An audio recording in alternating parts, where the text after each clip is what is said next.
फैज़ान जाफर सादिक़ जारी रहेगा।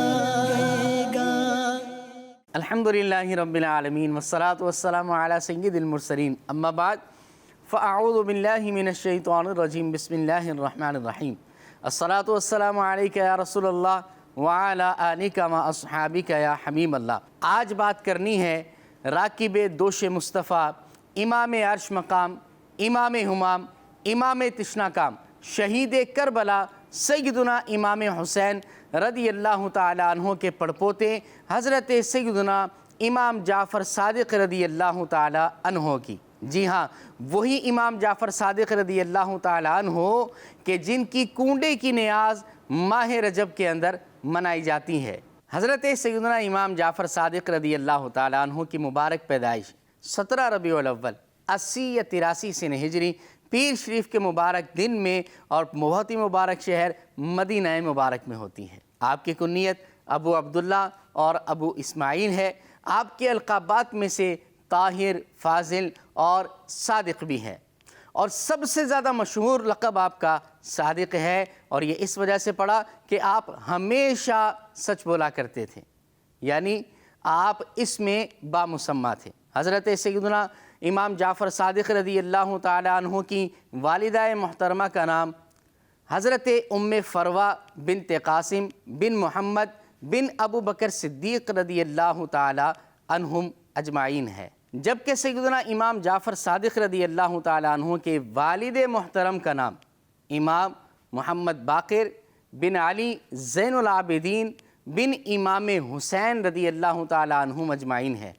आप देखिए कितनी मुक़द्दस हस्ती हैं कि आप वालिदा की तरफ से सिद्दीक़ी हैं और वालिद मोहतरम की तरफ से आप हुसैनी हैं। इमाम जाफ़र सादिक़ रदियल्लाहु ताला अन्हो बड़े ताबई बुज़ुर्ग हैं।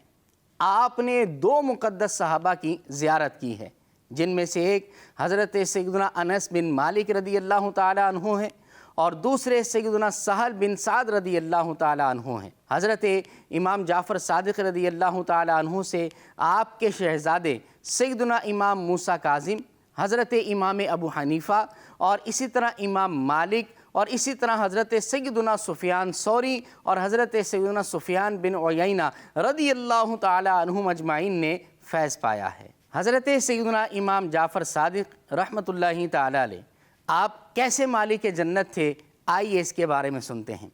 एक शख्स आपके दरबार में आता है और आकर आपको 10,000 दिनार देकर कहता है कि हुज़ूर मैं हज पर जा रहा हूँ, आप करम फरमाएं मेरे लिए कोई मकान ख़रीद लें ताकि मैं वापस आऊँ तो अपने बीवी बच्चों के साथ उस मकान में रह सकूँ। इमाम जाफ़र सादिक़ रहमतुल्लाहि ताला अलैह उससे 10,000 दिनार ले लेते हैं। वो शख्स हज पर चला जाता है। जब हज करके वापस आता है आपके दरबार में हाजिर होता है और अर्ज़ करता है कि हुज़ूर मेरे मकान का क्या हुआ? तो आप रहमतुल्लाहि ताला अलैह ने उससे फ़रमाया मैंने तुम्हारे लिए बड़ा अज़ीम मकान तैयार करवाया है, और वह ऐसा अज़ीम मकान है कि उसकी पहली हद हुज़ूर सल्लल्लाहु अलैहि वसल्लम पर ख़त्म होती है, दूसरी मौलाए कायनात अय्युल मुर्तज़ा करमल्लाहु ताला वजहुल करीम पर ख़त्म होती है, और तीसरी सैयदुना इमाम हसन मुज्तबा रदियल्लाहु ताला अन्हो पर, और चौथी हद हज़रत सैयदुना इमाम हुसैन रदियल्लाहु ताला अन्हो पर उसकी हद ख़त्म होती है। और आपने फिर एक तहरीर लिखी, उस शख्स को अता फरमाई, फरमाया ये लो ये मैंने तुम्हें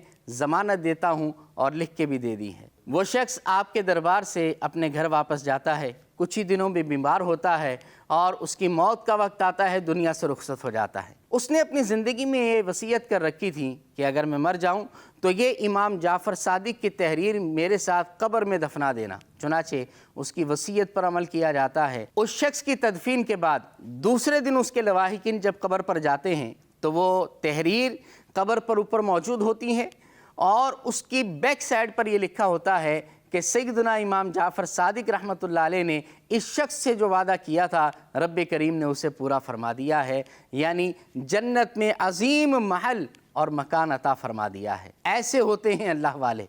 रब्बे करीम इनके सदक़े में हमें भी जन्नत अता फरमाए। सल्लु अलल हबीब सल्लल्लाहु ताला अला मुहम्मद सल्लल्लाहु अलैहि वसल्लम। फैज़ान जाफ़र सादिक़ जारी रहे।